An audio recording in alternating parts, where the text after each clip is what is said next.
Hi வணக்கம். இன்றைக்கி நம்ம சேனலில் நீங்கள் பார்க்க போகிறது ஹேர் பேண்ட் ஸ்டிச்சிங் தான். அதுக்கு 20 இன்ச் நீளமும் 3 இன்ச் அகலமும் உள்ள ஒரு சுடிதார் கிளாத்தோ இல்லை உங்களுக்கு பேண்ட்டான வேஸ்ட்டான கிளாத்தோ அந்த மாதிரி எடுத்துக்கலாம். எடுத்துகிட்டு நீங்கள் right side wrong side note பண்ணிக்கோங்க. அதில் அந்த ராங் சைட் பக்கம் அந்த ரா எட்ஜஸை ஒரு ஃபோல்டு பண்ணி மடித்து தைச்சிட்டு திரும்ப இன்னொரு ஃபோல்டு பண்ணணும். அப்போ தான் அந்த பிசுறு தெரியாமல் இருக்கும். அதே மாதிரி 2 பக்கமும் ஸ்டிச் பண்ணிக்கோங்க.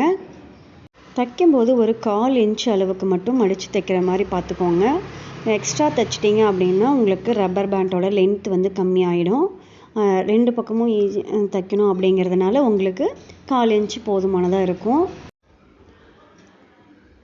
தைச்சதுக்கப்புறம் பாருங்கள், அது இப்படி தான் இருக்கும்.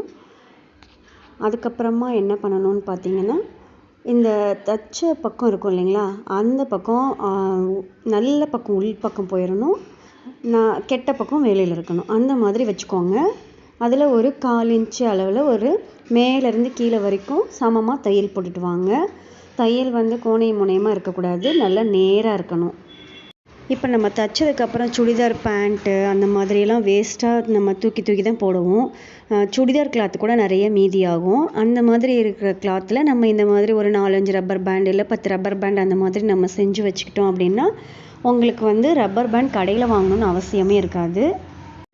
இன்னும் அந்தந்த சுடிதார் பேண்ட்டோட சுடிதாரோட டாப்போட நம்ம துணியில் தைக்கும்போது நம்ம மேட்சிங்காக வெளியிலையும் போட்டுட்டு போகலாம். உங்களுக்கு பார்க்குறதுக்கே நல்லா கலர்ஃபுல்லாக ஒரு நீட்டாக இருக்கும். இந்த மாதிரி தைச்சி முடித்ததுக்கப்புறம் நேராக மேலேருந்து கீழே வரைக்கும் நம்ம தைச்சி முடிச்சிட்டோம்.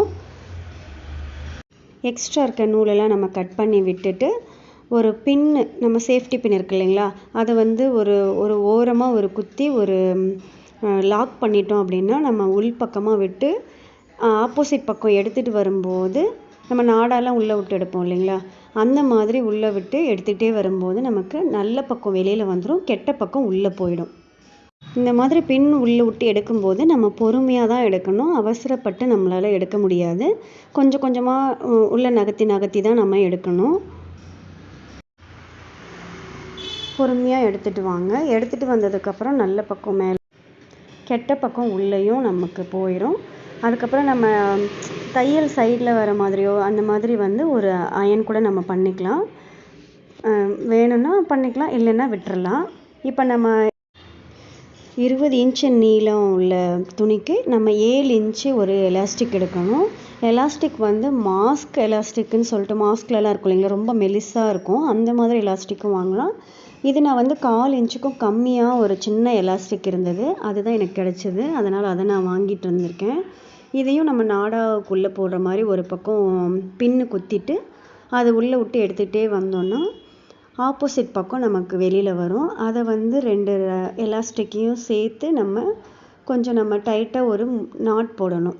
டைட்டாக நாட் போட்டுட்டிங்க அப்படின்னா உள்ளுக்குள்ளே நமக்கு பிரியாது, இல்லைன்னா நமக்கு பிரிஞ்சு வந்துடும். நல்லா டைட்டாக 2-3 நாட் கூட நம்ம போட்டுக்கலாம். நல்லா டைட்டாக 3-4 முடிச்சு நீங்கள் போட்டதுக்கப்புறமா உள்ளே இருக்க துணியை நம்ம ஈவனாக எல்லா பக்கமும் இழுத்து விடணும்.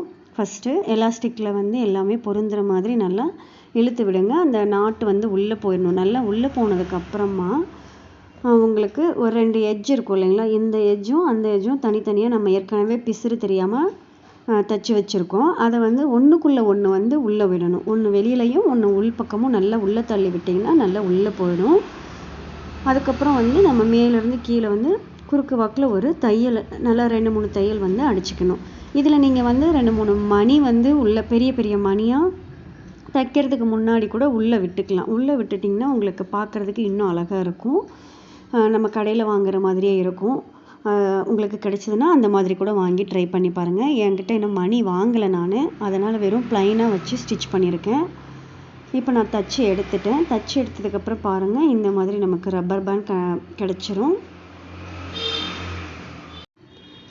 அதுலேருந்து நல்லா வெளியில் எடுத்ததுக்கப்புறம் நூலெல்லாம் நல்லா கட் பண்ணி விட்டுட்டு எலாஸ்டிக்கை நல்லா இழுத்து சமமாக எல்லா பக்கமும் இருக்கிற மாதிரி இழுத்து விடணும். உங்களுக்கு இந்த வீடியோ பிடிச்சிருந்தா லைக் பண்ணுங்கள், ஷேர் பண்ணுங்கள், கமெண்ட் பண்ணுங்கள், சப்ஸ்கிரைப் பண்ணுங்கள் மறக்காமல். உங்கள் ஃப்ரெண்ட்ஸ்க்கும் இந்த மாதிரி ஏதாவது ஒரு ஐடியா கொடுங்க, இந்த மாதிரி சின்ன சின்ன தொழில் பண்ணலாம் அப்படின்னு சொல்லிட்டு. ஃபேன்சி ஸ்டோரில் கொடுத்தா கூட நம்ம ஒரு சின்ன வருமானம் கிடைக்கும். இந்த மாதிரி ரப்பர் பேண்ட் செஞ்சிங்கன்னா பார்க்கவே எவ்வளோ நீட்டாக இருக்குன்னு நீங்களே பாருங்கள். தேங்க்யூ.